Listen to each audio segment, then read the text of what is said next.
Hermanos y hermanas de la ciudad de la alegría, vosotros sois los que hoy lleváis esa llama de esperanza. Vuestro gran hermano os lo jura. Llegará el día en que el tigre se sentará junto al niño, en que la cobra dormirá junto a la paloma, en el que todos los habitantes de todos los países se sentirán hermanos y hermanas.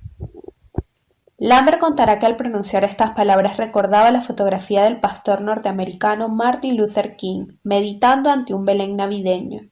En el pie de esta imagen publicada por un periódico, Luther King contaba que ante aquel Belén había tenido la visión de un inmenso banquete en las colinas de Virginia. Los esclavos y los hijos de esclavos se sentaban con sus amos para compartir una comida de paz y de amor. Aquella noche Lambert se sentía impulsado por el mismo sueño. Algún día, estaba seguro de ello, los ricos y los pobres, los esclavos y los amos, los verdugos y sus víctimas, todos podrían sentarse a la misma mesa. El sacerdote cogió el trozo de torta que había sobre la tabla y lo elevó lentamente hacia el cielo. Lo que vio entonces por encima de los tejados le pareció tan insólito que se quedó mirándolo fijamente. Haces de relámpagos surcaban la bóveda celeste con una cascada de trazos luminosos, iluminando una enorme masa de nubes negras que cruzaban rápidamente el cielo. Enseguida volvió a retumbar en la noche el fragor de un trueno, como un cañonazo, esta vez seguido de una borrasca de tal violencia que en su corralillo Lambert y los fieles tuvieron la impresión de ser literalmente aspirados. Unos instantes más tarde las nubes daban paso a un diluvio de agua tibia.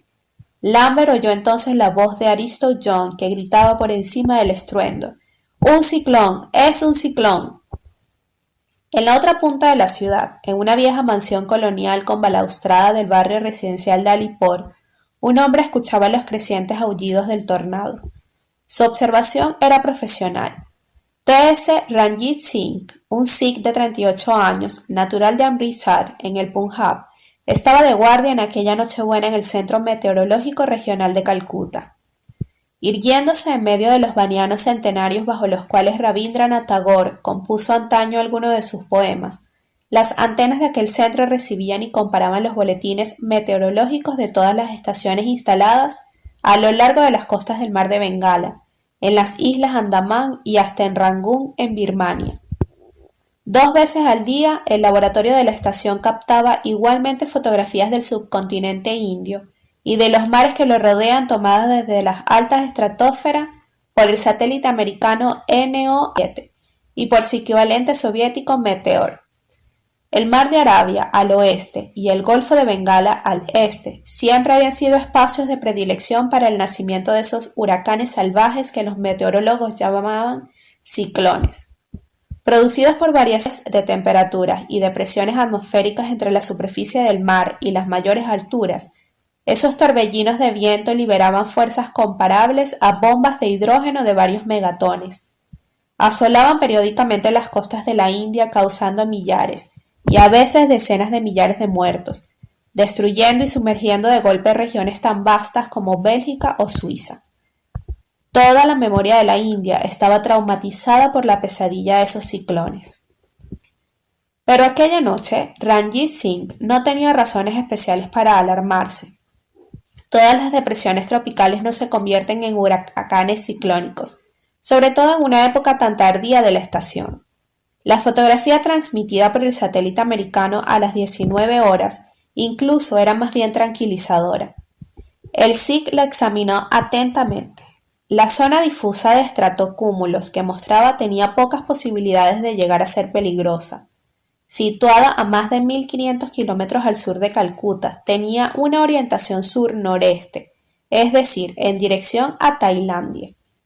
Los últimos informes de las estaciones meteorológicas transmitidas por teletipo apenas databan de 1 hora. Desde luego señalaban zonas de bajas presiones en toda la región, pero en todas partes la fuerza del viento seguía siendo inferior a 50 kilómetros por hora. Tranquilizado, el sikh decidió pasar una agradable Nochebuena.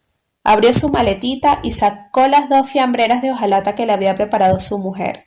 Un verdadero rebellion, curry de pescado con dados de queso blanco en salsa, albóndigas de verdura y naans asados. Sacó también la botellita de ron que había traído de una inspección por el Sikkim y llenó un vaso. Olvidando las ráfagas que hacían entrechocar los póstigos, bebió golosamente su primer trago, luego se dedicó a su cena. Cuando hubo terminado se sirvió un nuevo vaso, se levantó y para tranquilizar su conciencia fue a echar una ojeada al rodillo del teletipo en la habitación contigua. Comprobó con satisfacción la ausencia de todo mensaje y volvió a sentarse. Bueno, se dijo desgustando aquel brebaje delicioso. Otra noche sin historia. A las 2 de la madrugada, el tableteo del teletipo le despertó con sobresalto. La estación de Visakhapatnam, al norte de Madrás, anunciaba puntas de viento a 120 nudos, cerca de 200 kilómetros por hora. La estación de las Islas Nicobar poco después lo confirmaba. La tímida depresión de la víspera se había metamorfoseado en un huracán ciclónico mayor. La cólera del dios se desataba sobre el mar de Bengala. Una hora más tarde, el SOS de un carguero indonesio sorprendido por la tempestad confirmaba la inminencia del peligro. Su posición: 21 grados 2 minutos de latitud norte y 89 grados 5 minutos de longitud este. Indicaba que el ciclón se encontraba a unos 500 kilómetros de la costa de Bengala. Había cambiado bruscamente de dirección y se dirigía hacia Calcuta. El Sig no perdió ni un segundo. Inmediatamente avisó a su jefe, el ingeniero principal H. P. Gupta, que dormía con su familia en el piso que le correspondía por su función, situado en un ala del edificio. Luego llamó a la estación local de All India Radio, la cadena de radiodifusión nacional, y al servicio de guardia del ministro del Interior, para que un aviso de huracán ciclónico de fortísima intensidad se lanzara inmediatamente a las poblaciones que habitaran la zona del delta. Luego se dirigió hacia el radioteléfono que descansaba sobre una consola que había detrás de su mesa.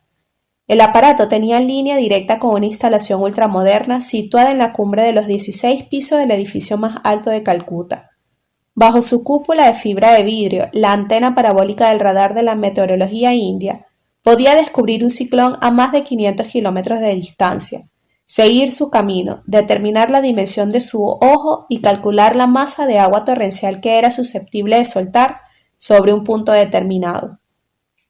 Pero aquella noche el radar no funcionaba, y la gran sala azul celeste, adornada con fotografías de los ciclones que habían devastado Bengala durante los últimos 10 años, se encontraba desierta. El siguiente turno de vigilancia no comenzaba hasta las 7 de la mañana del día de Navidad.